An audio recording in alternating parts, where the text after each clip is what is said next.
Hello, good morning to you, and many thanks for joining us. You're watching Galaxy today, coming to you from Galaxy Television. My name is Justin Akadonia. And no doubt he's with Uche Onyekoloje. We're back again where we get serious. Of course, we're counting down to election 2019. But today being Tuesday, the 22nd of January 2019, we'll be looking at something quite different. Looking at revisiting the restructuring issue. I mean, what came to your mind when this whole mishap has been going on? What have you been thinking? What has been your state of mind, Justin?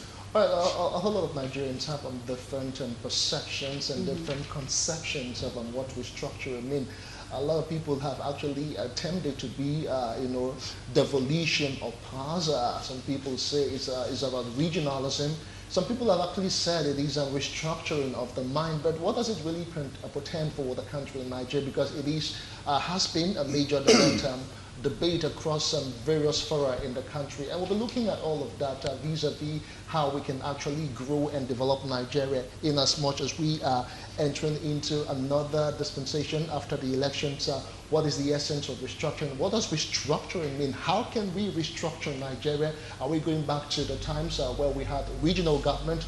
All of this we'll be looking at on the show this morning, and we have guests here in Lagos to do justice to this particular discourse. As always, you can be a part of this discussion. Feel free to interact with us on our social media platforms using the hashtag Galaxy Today. You can also send SMS if you have contributions or if you have questions for our studio guest this morning.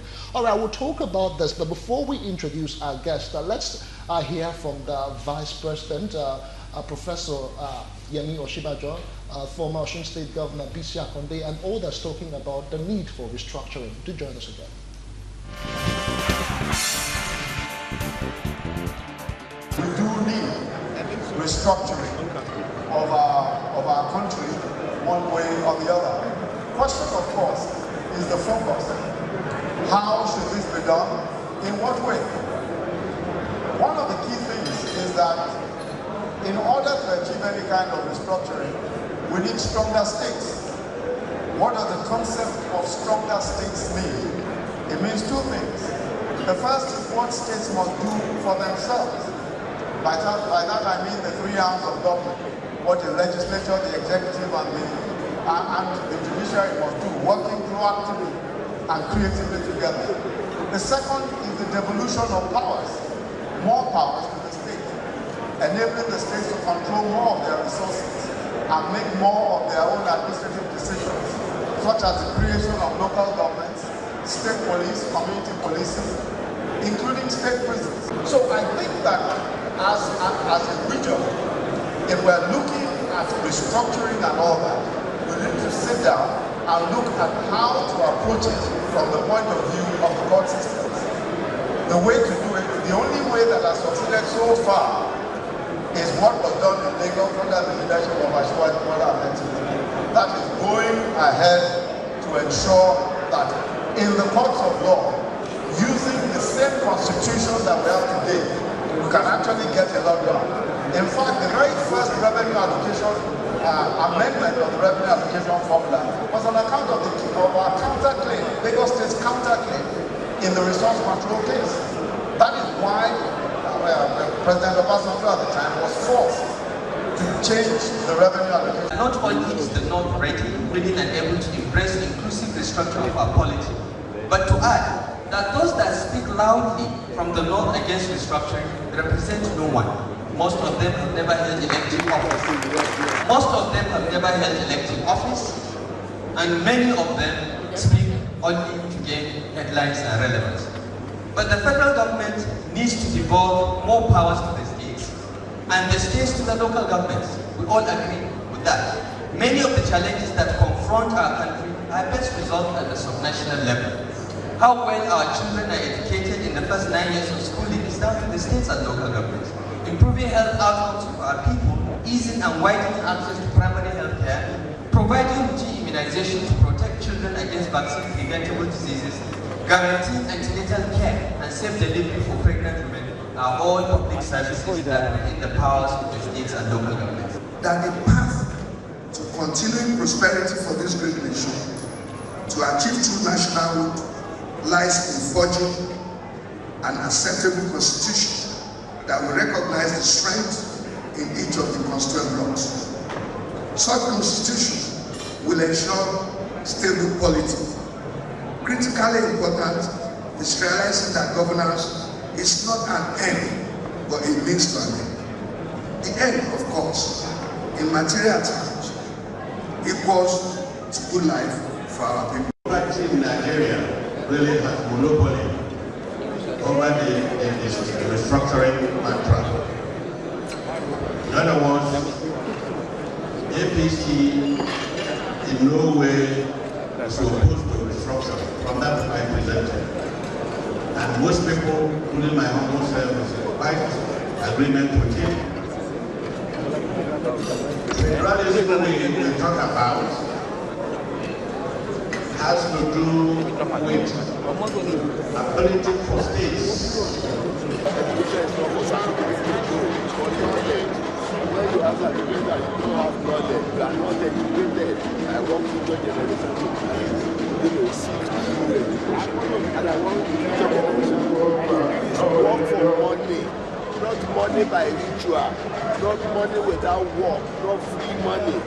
That one can't make any country great.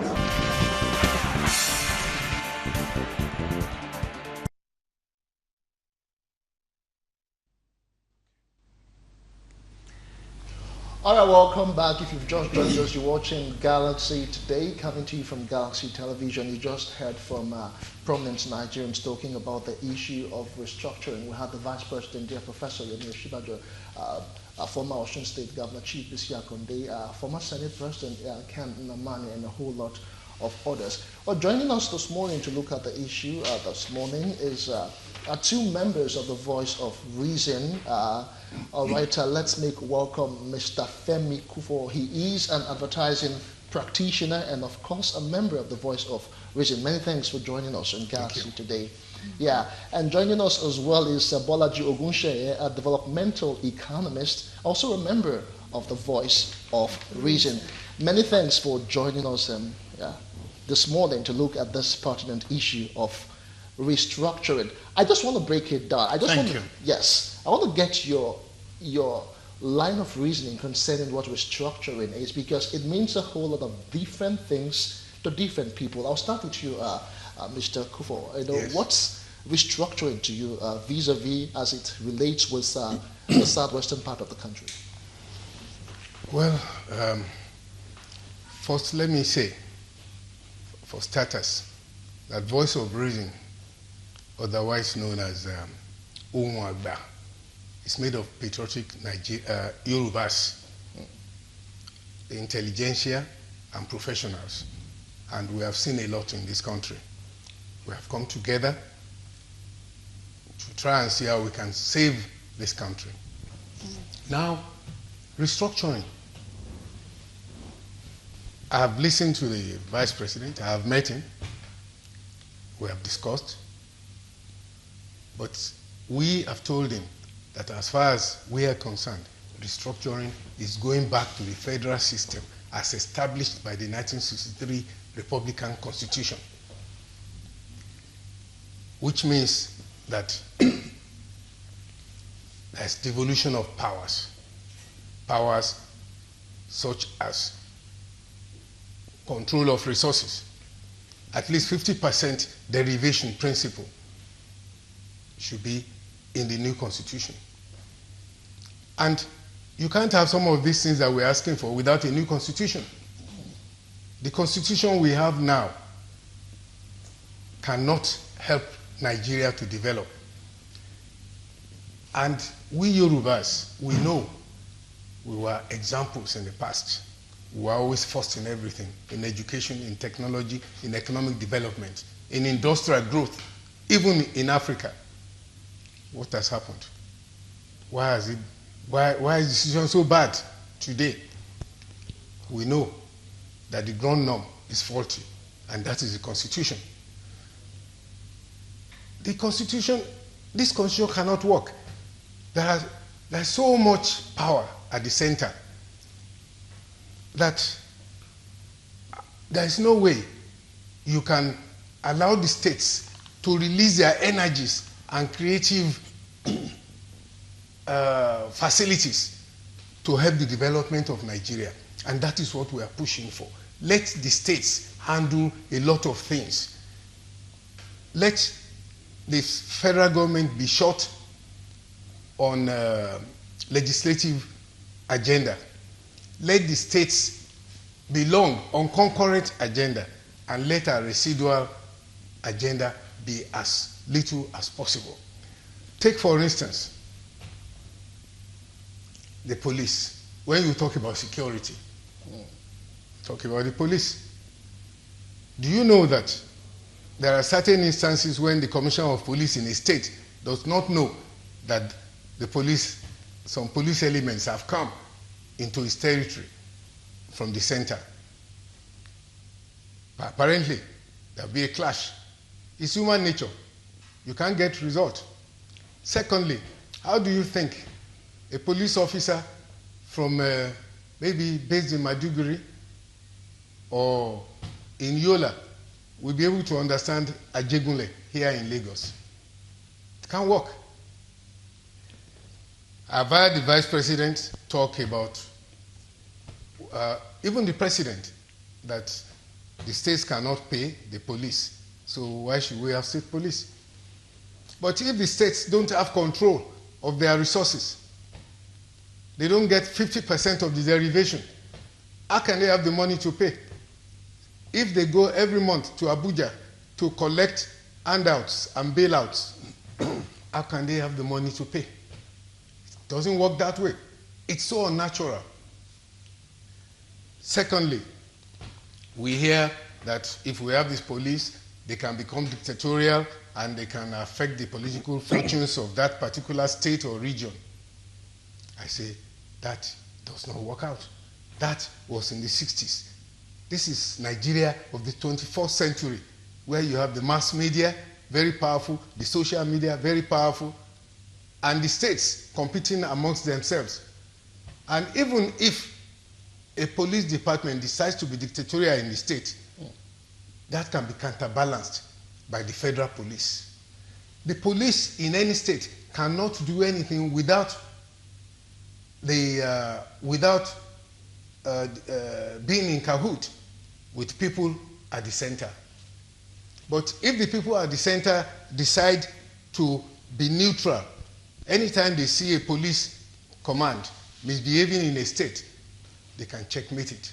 So the issue of the police suppressing opposition, that does not hold water. But what we are trying to say is that unless we unleash competition in this country, it's going to be difficult for us to move. Well, we love Nigeria. We are Nigerians. We are not living Nigeria as Yorubas. But we have been so brought up on the basis of merit, that what we see going on, the way quota is happening. You see, some of you are so young that you did not experience what we experienced when we were growing up. Everybody, if you want to pass JAMB, there's a limit, whether you are from the north, from the east, or from the west, which meant that all of us, we had to work very hard, because it is from that group that you get a leadership for the country. But now, our children are disadvantaged. For them to be able to enter a university, they must have 60, 70%. But anybody from the north, sometimes 20%, 30%. And when they come out of the university, they are graded as equal. You've killed motivation from the word go. Okay. You know, these are some of the issues we are talking about. Okay. That we meant by restructuring. Okay, we'll come talk more about the issue, but Bolaji, I want to bring you into this conversation. You are a development economist, and Femi here talked about competition amongst the various states. Looking at what we have right now, and judging by what we had back in the 70s, when the Southwest can proud itself of its cocoa and other resources, what is the competitive edge right now for the Southwest if they were to go into complete restructuring? Thank you. The position of VOR is an efficiency in governance position. So it's not even about, we want the central government to be weak and the other ones. No, we want everybody to be strong. We need a strong center. We need strong units, subnational units. But the key thing for us in VOR is we want every segment of government to be strong for the right reasons and in the right areas. That is the problem right now. The federal government is strong in all sorts of wrong areas and for the wrong reasons. The states are weak in a lot of areas where they should be strong. Do you understand? So it's an efficiency in governance position that we have. Now, you were talking about, where we were before and everything. It's simple. And this is why some of us in VR, actually, as a group, probably do not subscribe to the view of the Vice President that, we do not need geographic restructuring. No. We need to move away from bad geographic restructuring to back to the good geographic restructuring that we had. Which is the and bad, which is the good? I will tell you. Okay. Now, when you move from 4 regions, which were all efficient, look, every part of Nigeria used to do relatively well. The West obviously did much better than other groups, other zones, but the North was doing very well. They were building their human asset at an incredible pace. So was the East, so was everywhere else. Then when you move from that structure, and then you first go to 12, and then to 19, and then to 36, and then you end up with 36 unviable states. You understand?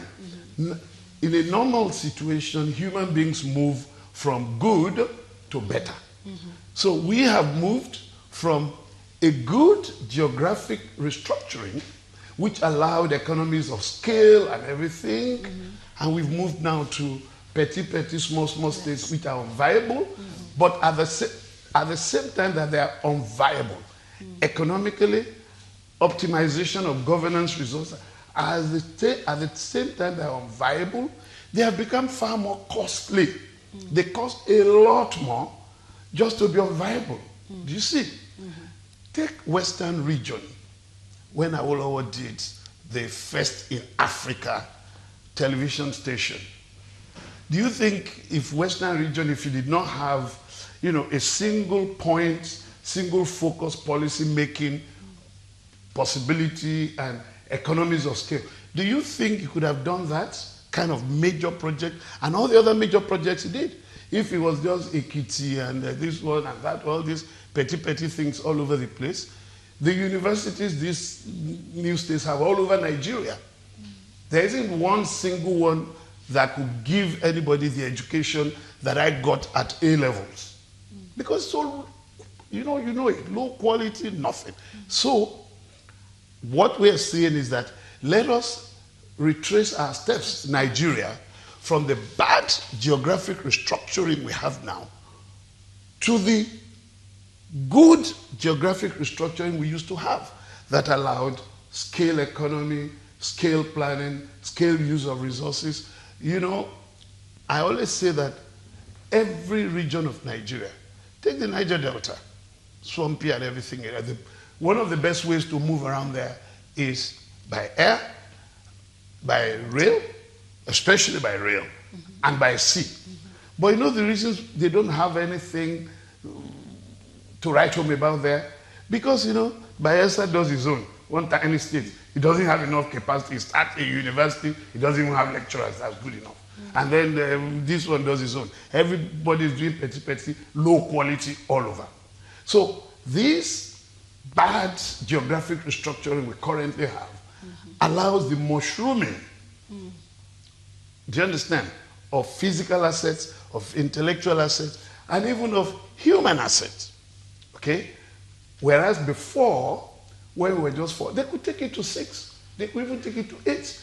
But let us have reasonable governance spaces. And that is the argument of VR. The economic argument for restructuring is very strong.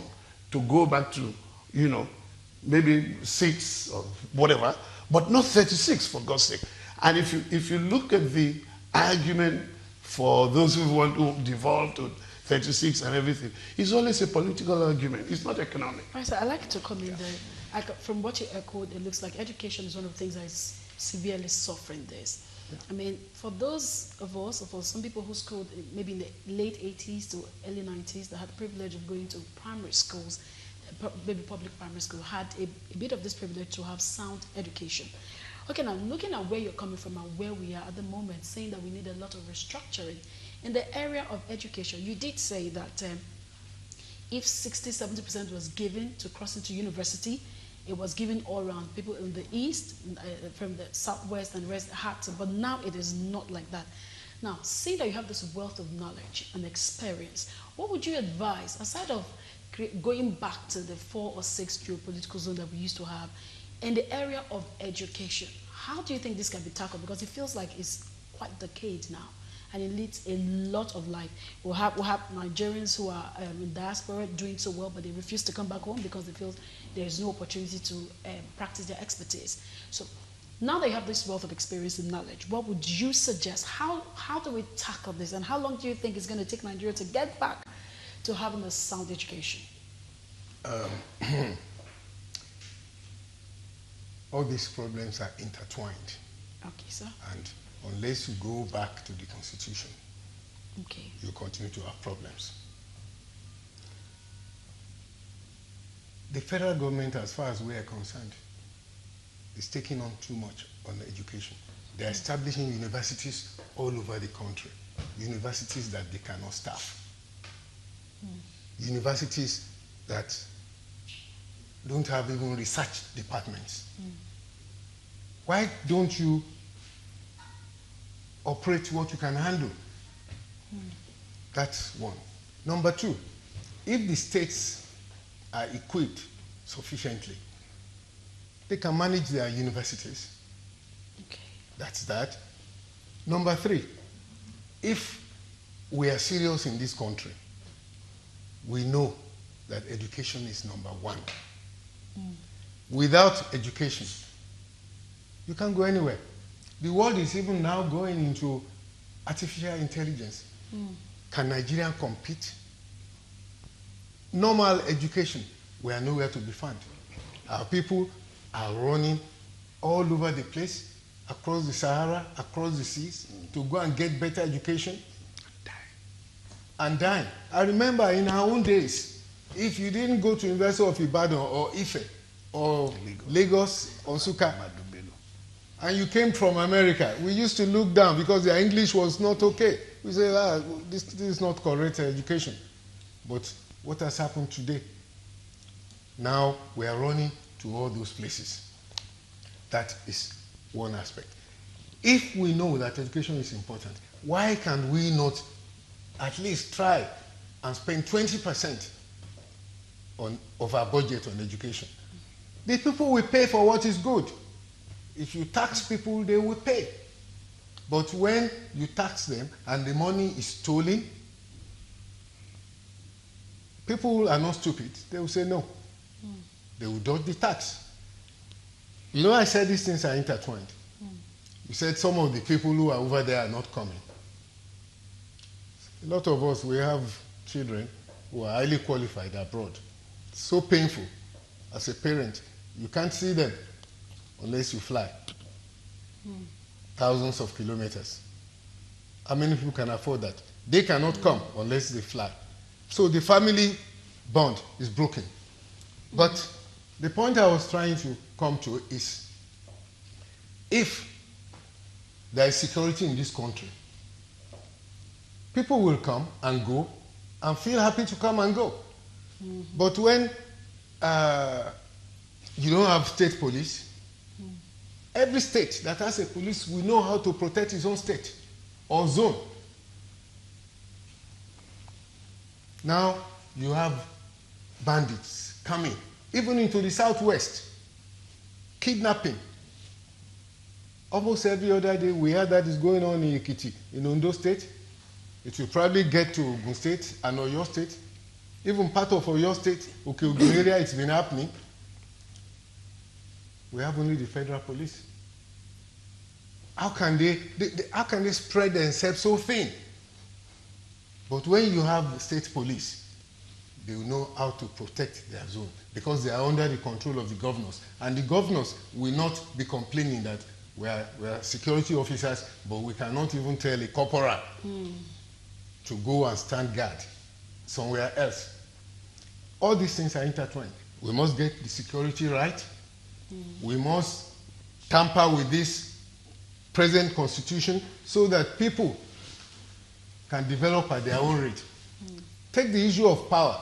How do you expect somebody who is used to having light every 24 hours to come to Nigeria and he comes in for 3 days, there's no light, then the thing just comes on. While he's ready to use it, it goes off again like magic. You know? Then how can you industrialize? How can such a person put his money and invest in this country? We must face facts. Why is it that states cannot generate electricity and not put it in the national grid? I know that Fashola is trying to do something like that, but they are looking at 2 megawatts. 2 megawatts will just take care of a market. 2 megawatts cannot take care of the industrial layout in Ikeja. But the states, they will know that when they put in this money, they generate resources. They are accountable to the people. So you find out that our problem is this unitary constitution. This unitary constitution that we are having. I call it because we all know, don't let's deceive ourselves. Even those in power now, they know, our representatives, that this is a bundle of decrees. A constitution that has no program for referenda, nothing like that. And look, we are just starting. You can see, now you have this minimum wage issue. Now, it is all level economics that the food you buy in Oshobo cannot be as expensive as the food you buy in Lagos. The rent you pay in Ilorin cannot be as expensive as the rent you pay in Lagos or Abuja or Port Harcourt. How do you now say state governments must pay the same minimum wage? Okay. It's not going to work. I still want to talk economically, Bolaji. You know, I want you to explain it to me because I don't know.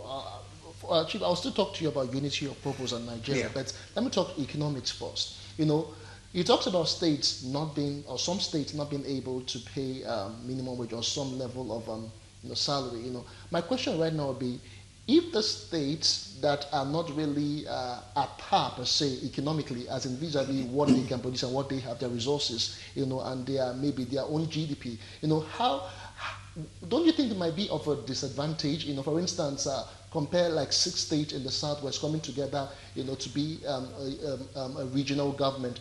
Wouldn't there be some sort of disequilibrium of some sort? I don't know if they are not really, you know, at par and as per what they produce economically. Well, and that is the problem. You see, the agroecology of Nigeria is not divided into states. That's a natural thing. If you look at Nigeria, you have resource corridors, okay? Whether it be water resources, whether it be, you know, agro-environmental, natural resources and things. And that was what was respected by the regional ideal, okay? We can increase the regions. Now, more or less, we work with 6. We can add 1 more, we can add, but it is not 36. Do you understand? So if you want to exploit resources, okay, it is good to follow the entire resource corridor. Standard economics, development economics, okay? If you want to, you know, to build infrastructure, it's good to build on a scale that follows particular economic route and logic. But in all this state thing we have, is making it much more difficult. So that if you look at it, you are now looking at resources in southwest Nigeria, resources in southeast Nigeria. They got terrible land issue in southeast Nigeria. But if they were all working together, they can remediate that. They can techno-fix their soil and land inadequacy problem. They can techno-fix it as a regional group working together. But then you have Imo doing chuku here, you have this one doing. This is the problem. In fact, the great disparity that is anti-development is happening more with these, fragmented, you understand, power spaces that we have all over the place. There are too many centers. You were talking about education. That is why there's not enough money to go into education. There are too many centers of power with all the, with all the pomp and circumstance and everything. Every governor, you have how many? 36, including Abuja, 37 governors in this country. Each one of them is costing anything from 100 billion to something to maintain in a year. I don't mean the governor alone, but the entire, governorship, machinery. Like you talk of the presidency. We don't need that. We're not that rich. Do you understand? We may be potentially rich in terms of economic facts on ground. We're a poor country. In a poor country, you don't have a poor man who then lives large and has 20 and things. So that is a major problem. So the disparity as a point of underdevelopment is more pronounced in the system we have now. And it's not just disparity on the economic side. It's also this. Look, I feel very bad and hurt and pained to realize that there are children of Nigeria in some states in the north that are asked to pass, for whom a pass mark is 15 over 20. Yeah. And then over 100. Over 100. You even disaggregate according to gender. If you look worldwide now, women are coming up. Academically, they are doing very well. Go to American universities. If you see, I went to my daughter's graduation. Most of the first class were women. But here we still say in some states, women 13 over 100, boys 17 over 100. And then we expect them to work for Nigeria, to be part of the human asset that will run Nigeria. The one from Abia, who has got 70 over 100. You cannot. So the disparity of an anti-development kind is much stronger in this atomized system that we have. So, and this is why we should be looking more at the efficiencies, okay, and the technicalities of scale. Even in business, this is what people do. Why are we doing this in the opposite? Okay? Okay, so taking it from this, from what you've said so far, you also witness a generation where, I know this part of the world, we try to accommodate polygamy. Do you not think that population is actually part of the issues we're facing here? So talking about restructuring, are we not supposed to visit the issue of population as well? You are touching a very dangerous topic. Very dangerous topic. You see, population for economic purposes is good. But population for political domination is dangerous. And when you are also talking about population, then you are going into the realm of religion. And in this country, as a Yoruba man, we have been brought up to accept both religions, even in the same family. So that would be an area that we should not go to. The only point I can make about that is, let us have a credible census for economic purposes, not for political reasons, not for creation of local governments. For instance, in Lagos, you have 21 million people in Lagos, they have 20 local governments. I don't know the number in Kano. They have 44. Is it up to 4? Do they have 44 million people in Kano? No. You can see that they have to look into it. It's still part of the constitution. And you know it is in that constitution. You can't change it unless that constitution is actually put through the fire and all Nigerians see where it is. Look, all these things, I keep going back there intertwined. We need to go back to the drawing board and do the right thing. Okay. Okay, sir. Take the issue of water. Our government in the past, I think they are realizing it now, but in the past, they signed all kinds of protocols, movement of everything into Nigeria and outside Nigeria. Now, people are coming with their cows. And the cows have to drink water. And that water passes through a particular region. And that water is their source of drinking, is their source for agriculture. And then you have free entry from all over West Africa. And they are coming. And they want to drink. There's trouble. All right, gentlemen. You know? We'll have to take a break. It's still Galaxy today, and we're looking at the question of restructuring again. But we'll take a quick break. We'll go to Ibadan in a bit. But just to remind viewers that you can be a part of this discussion revisiting the restructuring issue. We still have Femi Kufo with us here in the studio, and of course Bola G. Ogunsheye with us. They're members of the Voice of Reason. We'll talk to them again, but we'll quickly take this report on INEC. The candidate, embattled candidate of the Ogun State and PDP for the 2019 election is alleging, some sort of interference on the Independent National Electoral Commission, by the All Progressives Congress. We'll take that report quickly and go to Ibadan, and when we'll come back, we'll finish up with the issue of restructuring in Lagos. Stay with us. We'll be back.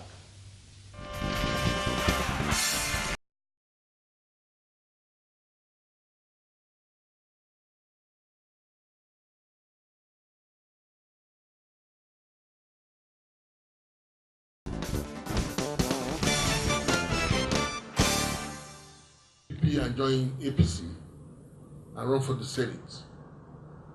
I rejected this resoundingly. Despite all methods of coercion I don't want to go into now, we now have a situation where deliberately PDP is being targeted for the purpose of weakening the party. That is what APC is doing today. It only comes to common sense if genuinely, there are two orders directing INEC. Has done a process. The party believes it has a right to pick its candidate. The party has picked me. It organized the primary that I contested in and I won. And the party has accordingly accorded me all expected. The party has graciously given me the party flag as the candidate of the party.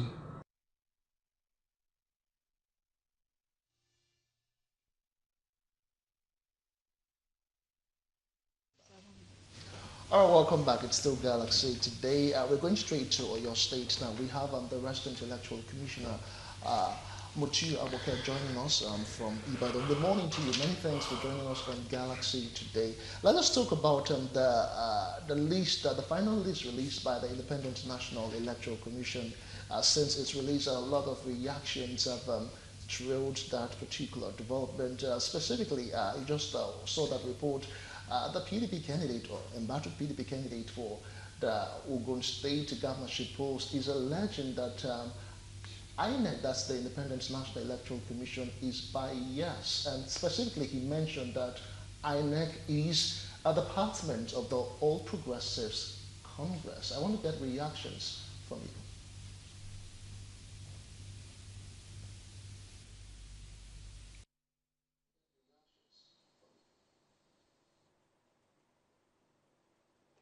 Thank you. You see, usually INEC has a mandate INEC is to ensure that election is conducted in accordance with the provisions of the law. And as far as the Commission is concerned, under its current leadership, our determination and commitment is to ensure that we do the right thing, allow the people's vote to count, make sure that the process run its natural course. Speeches are free. An allegation can be raised, but usually it will be foolhardy of anybody to allege that INEC is biased without giving the particulars of such allegations. So for us, we are doing our duties. We are following the Constitution, Electoral Act, and our rules and regulations that we have evolved for the process. Now, the list you talk about, if you look at our timetable very well, you will see that our timetable was drafted in a way that each political party, was expected to comply and follow this timetable. Anybody that deviates from this timetable, of course, must be flouting the regulations of the electioneering process. And that is where we have stood. That is where we are standing. That is where we shall continue to stand. We have asked people to submit, the political parties to submit the names of the candidates who emerged through the primaries. If you look at each column of our timetable, you will see it there. We gave a room for them to conduct a primary. Those who refuse to conduct the primaries, you are seeing what is happening to them. Those who conducted primary and submitted the names of these individuals who emerged, we have vested their names together. The Commission also allowed in our timetable that parties can also substitute. There's a period within which for a political party to substitute. Now, if you look at all these chains of activities together, everything has been concluded. As I speak to you now, we have pasted the names of the presidential candidates, senatorial candidates, and House of Rep members candidates who are going to participate or contest the election on the 16th of February 2019. After this list we have released, the Commission is not coming with any list again. The list we have published is the final list for both the presidential and all other elections we have told you. Also, on the 31st of January, we are going to release the final list of gubernatorial candidates and House of Assembly candidates. And that list also will be the final list. No other list will come after this. So these are the things we need to know, that people should follow the regulation of the Commission so that we can achieve the collective result we all hope for. Much, Mutu Aboke. Just before we let you go now, what would you say to the electorate now vis-a-vis, the elections which are just less than 3 weeks away? List has been released. A lot of electioneering campaign done. I just want to hear you very, very quickly before we return to Lagos here on campaigns and all that. What are the electorate supposed to be doing right now that the game is set for February 16th?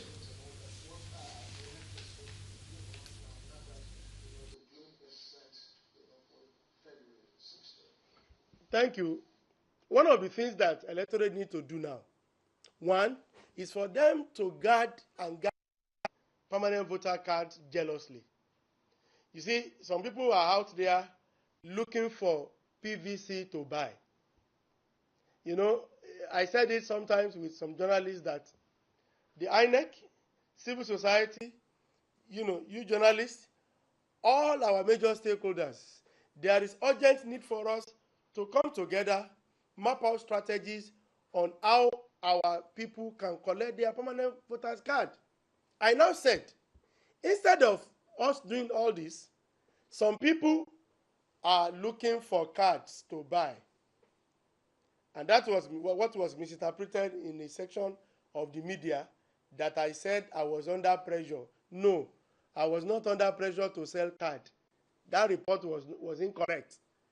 What I said was we need to, concentrate our effort together so that we can achieve this. So I want to say that electorate must ensure that they keep their PVC. People will say we will not vote. We are not going to vote. Our vote is not counting. That is a lie. If vote is not counting, why are the people you are voting for, why are they looking for your card to buy? Number one. Why do they come on election day and put, humongous amount of money in their pocket with a view to buying your vote? So it's because vote is counting and they know that there is no room for any rigging again. So people should not live within that kind of old time perception that vote will not count. In fact, I even had some people saying, don't worry, we are going to write the result. I just laugh each time I hear such things. Write the result out. Are they the one that will vote on election day? So results will only be announced and declared after people will have cast their vote. Be ready to vote, and they should also know that their vote will count. Not only that, in Oyo State and in other states, our people, our offices in the state, we are already receiving non-sensitive material. To say INEC is not ready is not correct. We are ready. We are ready. As I speak to you now, our operational vehicles, we have serviced them. Our stores, we have decongested them, and new materials are already arriving from Abuja. In Oyo State, we have received our ballot boxes, which of course, for example, the green one, they are in 3 categories. The green color is for you to cast your vote for the House of Rep candidate. The black one is the one you are going to use to cast your vote. We can take from our end at Ibadan. A very big thank you to the resident electoral commissioner in your state, Mutiu Agboke. Still on the restructuring issue, we have feedbacks right now. Nigeria needs real restructuring, yes, agreed, but we have to start with the restructuring of our greedy, looting political class. It's the bad governance that has brought us to clamoring for restructuring. America has been running their constitution for over 200 years, yet they have never clamored for restructuring. Please, the number one problem of Nigerian state is our constitution. It is a fraud, written by fraudulent people. Galaxy, well done for being unbiased in your programs, especially in the political terrain. Olushola from Ashi. Talking about this issue, let's talk about I hear you're you're having a roundtable meeting with political class still on this restructuring. What are the highlights? What are we expecting to come out from all of that? Well, the Voice of Reason is organizing this town roundtable. We are inviting all candidates of all the parties in Western Nigeria to come and interact with the voters, with us. We want to know what plans they have, what level of belief do they have in restructuring. We also want them to tell us what their action plans are. We're going to have an interactive session. We're going to have a few lectures, and we're also going to introduce our constitution. We have a constitution, a draft constitution that we have put in place for Western Nigeria. If it is approved for Nigeria, that will solve a lot of the problems.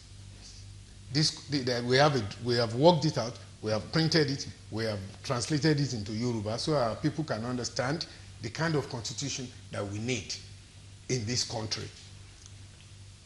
After that, we want those who come, we want them to sign a pledge that what has been agreed at the conference, they will hold on to it after they are elected. So there's going to be a communique after that. And this is the conference is starting at 10 o'clock on the 30th of January. And Dr. Christopher Kolade, a well-known Nigerian Yoruba patriot, will be the chairman of the occasion. In a way, we are trying to bring our politicians to the people and for them to understand what the kind of restructuring that we want and tell the people. Because there are various, like we said earlier on, there are various interpretations. But from what we said there, you've seen what we meant by restructuring. Very briefly, I just want to conclude my thoughts on the water. Go ahead. If you sign a protocol that everybody can come in with their cows and everything like that, and you want to take over the rivers, how do you distinguish between the bank of the river and the land and where the water stops? There's going to be conflict. I know that the Lagos State government has taken this issue all the way to the Supreme Court and has warned that they are in control of internal waterways. But is this internal waterways that we want to bring foreigners to come and be foraging? I think it's calamitous. The federal government should have a look at it. Probably what they can do is make sure they have water holes for the ranches so that there's no problem with anybody. The other disingenuous ways is to say, well, if I tell you you can have a room in my compound, and you come and I give you a room, and the room, no window, the door, no doors, is open. And I say, yeah, and the roof is leaking. I say, that's the room. You got a room, but I bet you, if you manage it one night, you won't come again. So if people want to come in with their cows and herdsmen and things like that, and they don't have water all over the place, there will be less conflict with those who are in there. That is about water. The other thing we want to talk about is, we in VOR, we believe that as before, Western Nigeria can be a modernizing agent for the whole of the country. We want to be in the first world. So when people see what we are doing, the way we are going, definitely, everybody knows what is good. They will follow, and it will be good for the whole country, like as it was in the First Republic. The other thing is, we know also, because of the unitarianism of this constitution and the concentration of power in the center, that the moral value of this country has been thoroughly degraded. So we want to talk to our Yoruba children that you have to be omoluabi. And to be omoluabi means you have to work hard, you have to have honesty and integrity, you must not steal, you must not commit murder, you must not covet other people's properties and land, and so many. You must be able to help others, and you must bear in mind that you must uphold the heritage, the culture, and the language of the Yorubas. All those things were there before, but now, I think at a point the central government said no more teaching of history in schools. So people didn't even know about the Civil War. They didn't know the intricacies of the Civil War. If they don't know about the Civil War, how can they now prevent it again in future? If we didn't have documentation about the First and Second World War, and we all studied it because it's open material, how is it that we've been able to stop war in the past 70 years all over the world? Those are wrong decisions taken by the center, you know. All right, Balaji, I just want you to just give your final thought on this issue as we round off. Well, I mean, on the ranching thing, I mean, the cattle grazing thing, I mean, it's simple. Why are we against modernization and development? Wow. Belgium, France, all these countries, they are smaller than us, Some of them are not even as big as some of our states. Like Cross River State is very big. And they have cattle population that is bigger than Nigeria. And they are not fighting. Why don't we just techno-fix this problem? Ranch, introduce technical skills, technical methodologies of production and everything. Introduce science, for God's sake. Why is that so hard? We had For a part of this country. Awolowo 1953 was already introduced. You know, the Yorubas have a peculiar cow. Awolowo was trying to introduce all of that. So what I'm saying is, number one, let's do the right modernizing thing. There's a part of the country which wants us to be together, to do politics together, to do economics together, but they appear to want to do it on the terms of no modernization. Another part want modernization. That's a big crux of the problem. Let me just quickly round up by talking about what we want to do very soon at the something. One of them is to allow Yoruba office-seeking politicians and the Yoruba population and all our people, whether you are going for legislative or executive, to speak with one voice on the main tapestry of restructuring as we understand it, as we want it in Yoruba land. That is one of the purposes of that meeting. The other one, of course, is to sensitize our people. Yoruba people, maybe all other Nigerians, but primarily Yoruba people, to the fact that Voice of Reason has done a draft constitution for appreciation by the rest of Nigeria that can give peace all over, and that we're trying to do one. Okay. That we have a draft for one for Yoruba land, how we want to go about ours. All right, gentlemen, that's so as much as we can take. We've been looking at the issue of restructuring as it affects the Southwest.